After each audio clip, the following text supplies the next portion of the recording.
Bonjour à tous, vous êtes à l'écoute de l'Évangile sans contour et avec ce beau soleil ce matin, j'aimerais partager encore une pensée qui est sur mon cœur, qui va vous faire du bien, qui me fait du bien, parce que nous sommes vraiment euh, dans ce temps où on a besoin de la lumière de Dieu, du soleil de la justice, c'est vrai. Pourquoi? Parce que nous le voyons, hein, ce temps de changement profond de société, eh bien, il est arrivé. Il est arrivé. Euh, on s'en aperçoit lorsqu'on voit tout le désarroi qui est autour de nous, même des grands de ce monde, tout cela. Et nous voyons bien quand nous avons nos yeux spirituels ouverts, ce qu'il y a derrière toutes ces manipulations, que ce soit des manipulations électorales, de pensée, de société, de pays. On s'aperçoit qu'il y a vraiment une confusion énorme qui se passe dans notre monde.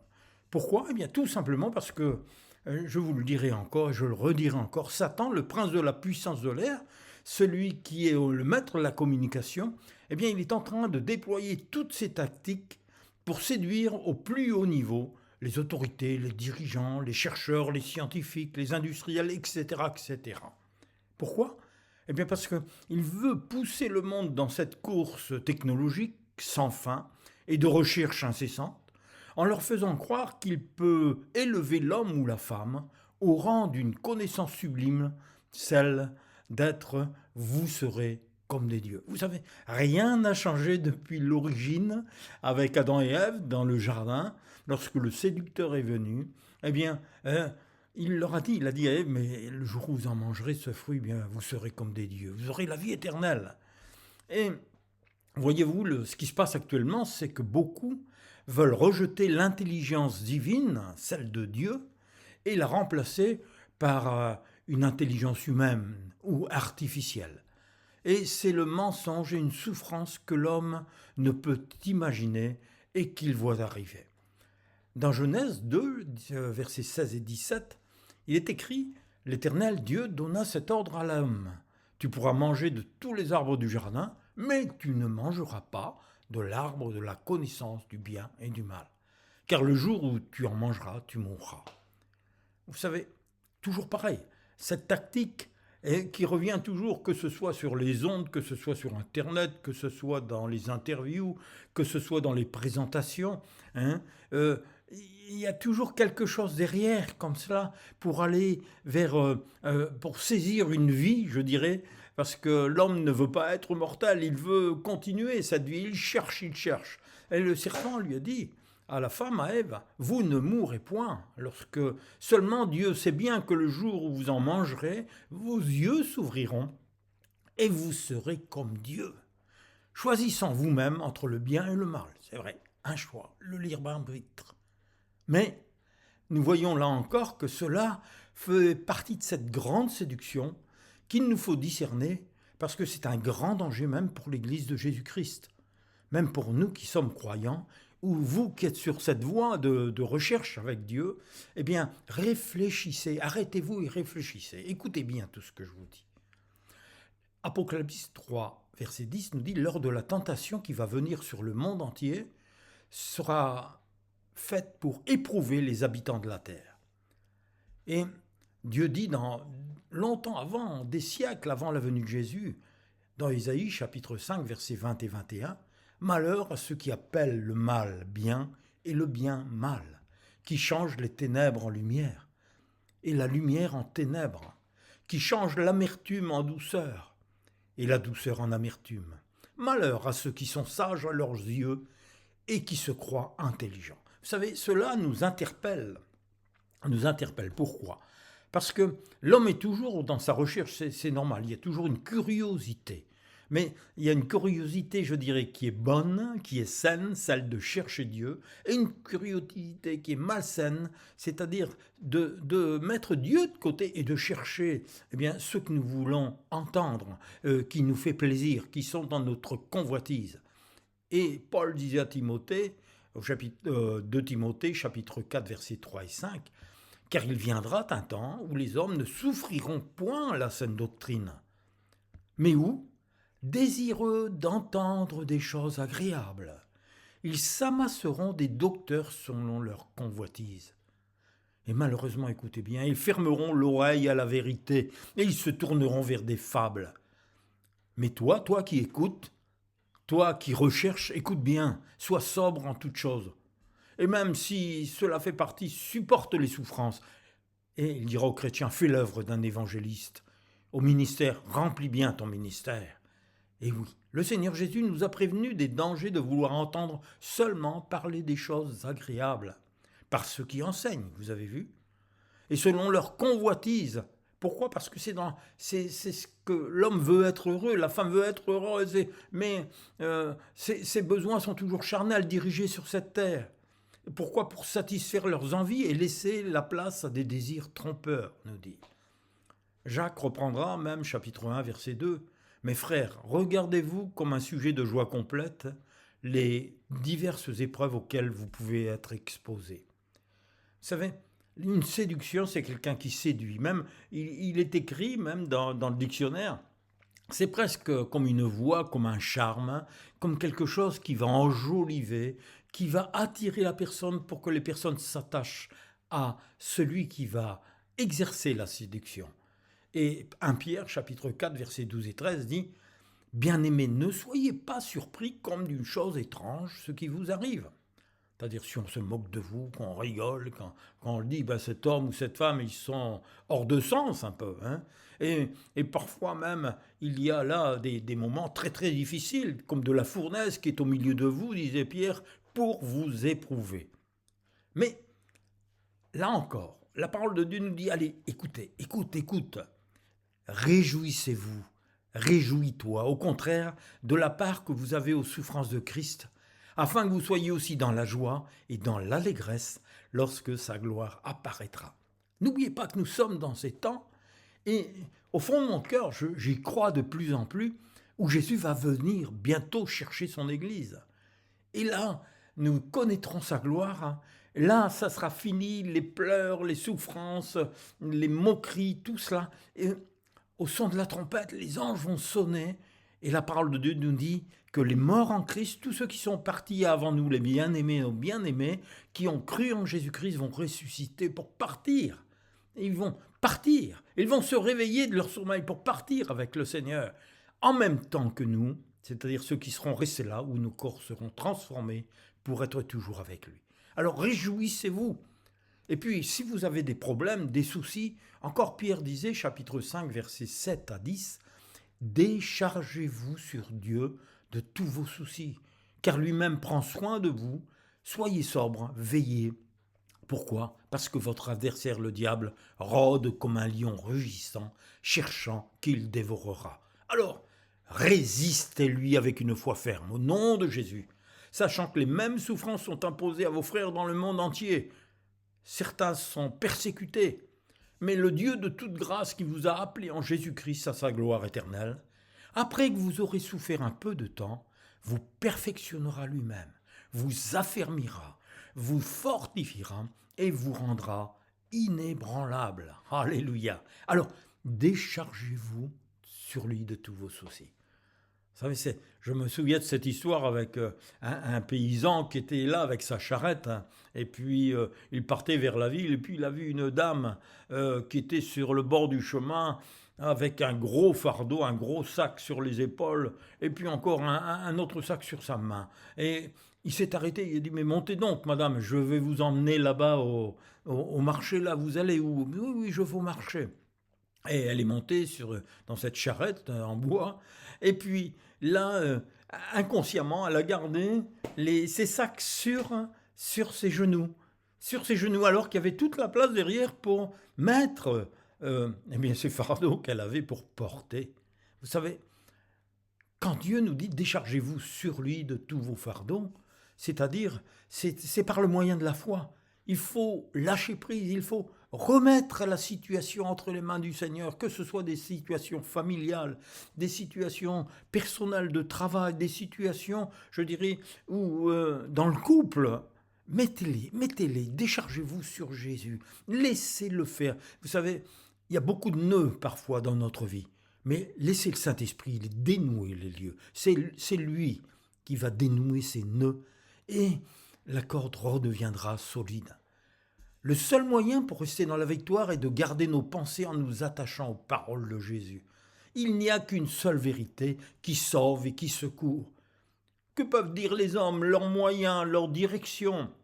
Actuellement, c'est avec tout ce qui se passe au conclave, tout cela, pour renommer quelqu'un qui remplacerait Jésus, c'est-à-dire qui aurait, comme vous savez que c'est depuis plus d'un siècle, l'infaillibilité du pape, hein, eh bien, avait été votée dans un conclave. Hein. C'est-à-dire, c'est un peu comme il serait presque Dieu lui-même. Non, non, non, laissez tout ça. La seule vérité qui sauve et qui secourt, c'est Jésus-Christ, c'est lui qui a payé le prix. Personne n'est monté sur la croix d'autre pour donner sa vie, verser son sang, et entrer dans la tombe et ressusciter des morts. Et il s'est assis à la droite de Dieu. Alors, Seigneur, merci pour cette alliance nouvelle que tu as faite avec moi. Merci pour cette semence merveilleuse qui est ta parole et qui me transmet ta vie.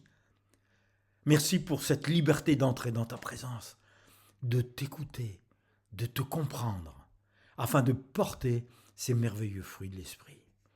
Et oui, mes amis, c'est cela, le but du Saint-Esprit dans notre cœur. Parce qu'une fois que ces fruits mûrissent, tout ça, vous pouvez vous en délecter, même les manger. Ils vont être produits, ils seront produits même au travers de votre vie. Le fruit de l'Esprit, c'est l'amour, la joie, la paix, la patience, la bonté, la bénignité, la fidélité, la douceur et la tempérance. Et vous savez que la loi n'est pas contre ces choses. Mais ceux qui sont à Jésus-Christ ont crucifié leur chair, nous dit, c'est-à-dire votre être terrestre, avec ses passions et ses désirs. Et il laisse les fruits de l'esprit. Et si nous vivons par l'esprit, eh bien nous marchons aussi selon l'esprit. D'abord pour lui être agréable, mais aussi il faut laisser mûrir ses fruits en nous, dans nos pensées et par son esprit. Mais comment, vous allez me dire, comment? Eh bien écoutez, encore un conseil, c'est Dieu qui nous le dit au travers de sa parole. Philippiens, chapitre 4, verset 8. Au reste, frères et sœurs, que tout ce qui est vrai, que tout ce qui est honorable, que tout ce qui est juste, que tout ce qui est pur, que tout ce qui est aimable, tout ce qui mérite l'approbation, tout ce qui est vertueux et digne de louange soit l'objet de vos pensées. Alléluia. Alors n'écoutez pas toutes sortes d'infos. N'écoutez pas, ne lisez pas toutes sortes de livres ou d'informations dans les journaux. N'allez pas plus loin, gardez vos pensées dans une pureté. Attention à toutes ces séries. Beaucoup, souvent, regardent au niveau de la télévision des séries qui les emmènent dans un monde de fantasmes ou de violence, ou même parfois de sexe aussi, il y en a de plus en plus. Eh bien non, laissez tout cela. Il faut faire mourir tout cela. Il y a d'autres programmes, il y a d'autres choses à faire. Et je commence ma journée avec l'aide de celui qui vit en moi, n'oubliez pas, pour rencontrer Jésus. Et alors j'en ressors avec la bonne odeur de sa connaissance sur moi et en moi. Alléluia. 2 Corinthiens chapitre 2 versets 14 et 17. N'avez pas d'effort à faire. Écoutez, grâce soit rendue à Dieu, qui nous fait toujours triompher en Christ. Et qui quoi? Qu'est-ce qu'il fait le Seigneur? Par le Saint-Esprit qui répand par nous et en tout lieu l'odeur de sa connaissance. Vous savez, parfois on n'a pas besoin de dire 1000 mots. Déjà, par notre attitude, notre caractère, notre façon de vivre, de répondre, de faire, d'agir, eh bien, nous répandons l'odeur de la connaissance de Jésus-Christ. Nous sommes en effet pour Dieu, nous dit la Bible, la bonne odeur de Christ parmi ceux qui sont sauvés, mais aussi parmi ceux qui périssent. Aux uns une odeur de mort, donnant la mort, mais aux autres une odeur de vie, donnant la vie, et qui est suffisant pour ces choses, nous dit la Bible. Eh bien, car nous ne falsifions point la parole de Dieu, comme le font plusieurs, mais c'est avec sincérité de la part de Dieu que nous vous parlons en Christ et devant Dieu. Oui, pour ceux qui sont sauvés, ou alors encore pour ceux qui sont encore perdus. Pour ceux qui sont sur la voie du salut et qui sont passés de la mort spirituelle à la vie spirituelle, à la vie nouvelle, qui ont compris et vécu la Pâque, la vraie Pâque.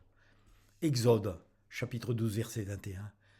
Moïse appela tous les anciens d'Israël, leur dit « Allez prendre du bétail pour vos familles et immoler la Pâque. » 12, versets 26 à 27. Et lorsque vos enfants vous diront « Que signifie pour vous cet usage ?» vous répondrez « C'est le sacrifice de Pâques en l'honneur de l'Éternel qui est passé par-dessus les maisons des enfants d'Israël en Égypte.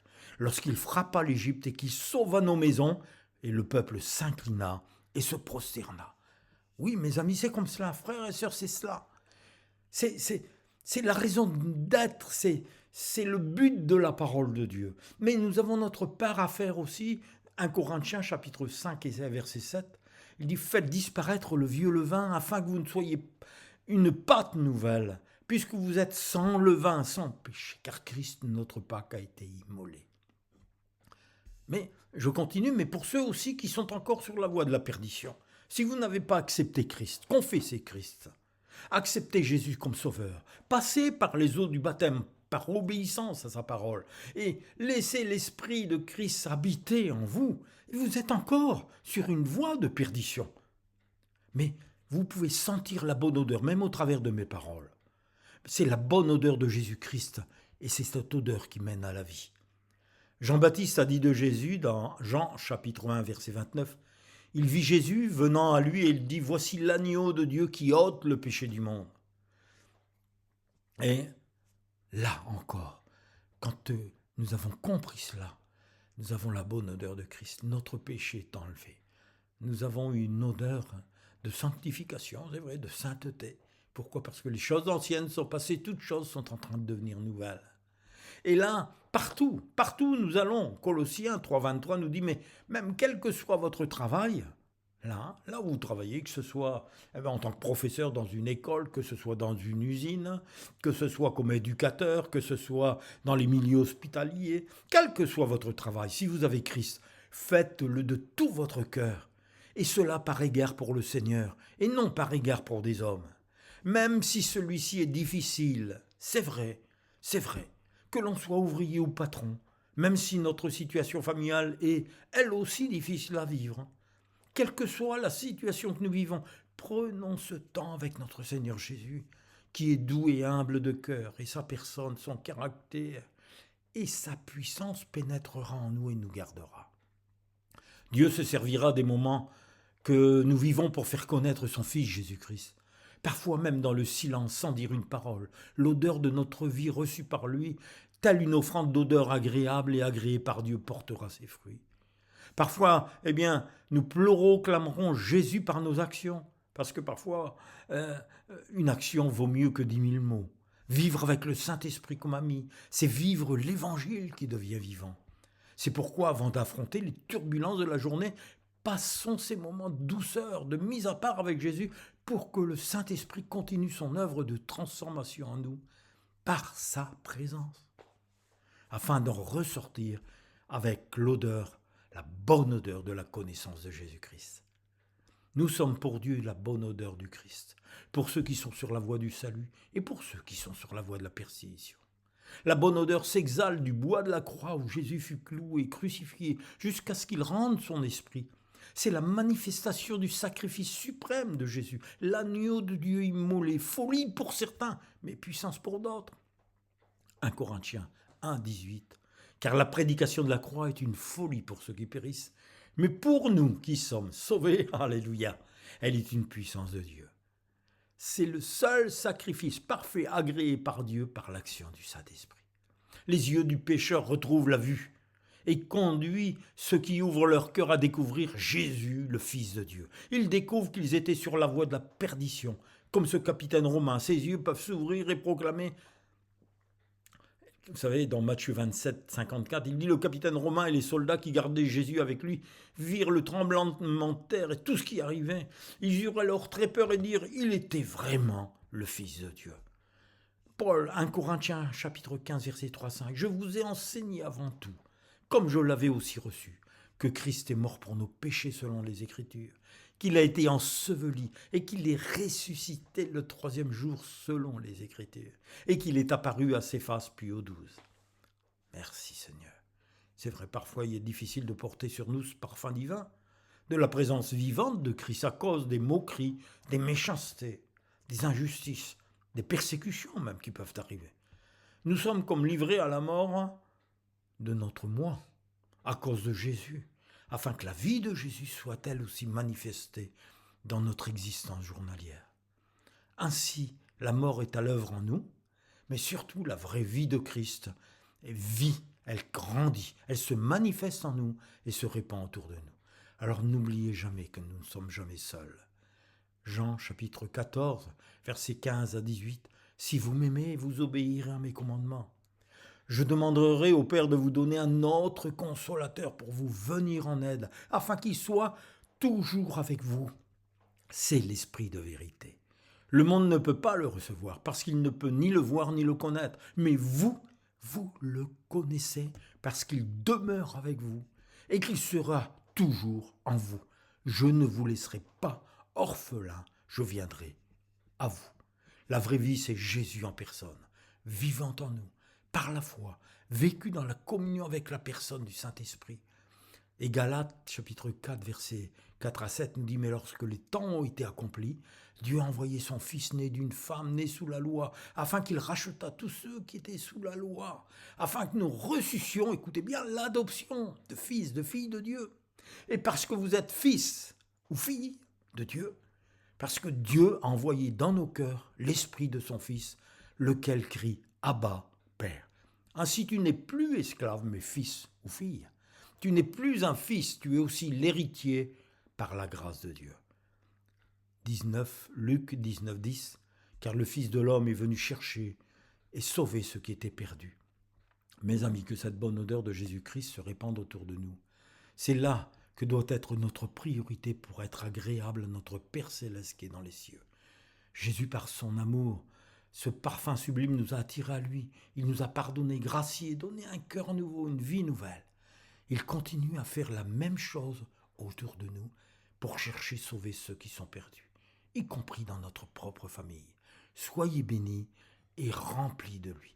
Que ce grand Dieu merveilleux soit adoré, glorifié, exalté par tous ses enfants rachetés. Amen.